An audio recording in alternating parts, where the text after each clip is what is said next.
Hey guys, Ralph Havens here, Beyond Limits Physical Therapy in Bellingham, Washington, the beautiful Fairhaven.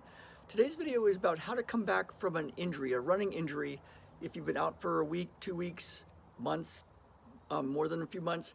I've got a very specific way that's helped me in the past, and I use to help my clients, my runners, the middle school, high school, and beyond runners that have been dealing with injuries. So, for example, if you had a stress fracture or if you had some sort of tendon injury and you've been out for a few weeks and you're starting to come back, this is what I found that's been useful.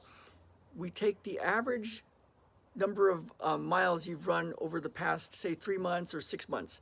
So for example, if you've been, add up all the miles over the past 6 months, including the weeks with zeros, and then you divide by the number of weeks, you get an average. Now it's going to be much less than what you used to run, but we found that when you're coming back from injury, it's important not to just start with where you used to be, but with where you actually are.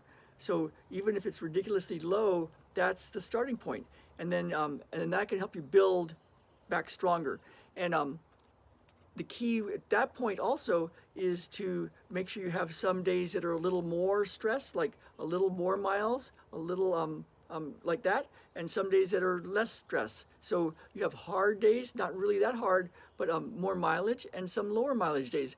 Because when you do the more intense work or the more mileage work, you actually break down muscle and break down tendons and ligaments.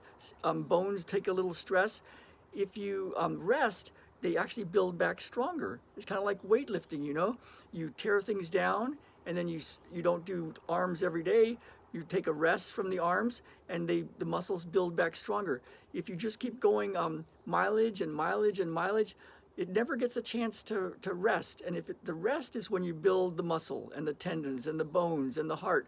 So so you actually have more testosterone if you take rest. So when you train, your testosterone goes down, and if you don't rest, it keeps going down. You kind of keep having an anti-testosterone effect. But if you train and then the next day have a rest day, you actually build back more testosterone. So there's a lot of stuff about rest, and that's going to be one of the keys when you build back after injury. So there'll be links below to all sorts of ideas around training and healing and getting you back to running the way you want to run. So I'm Ralph Havens, physical therapist from Beyond Limits Physical Therapy in beautiful Fairhaven, Washington. And let's get out there and run.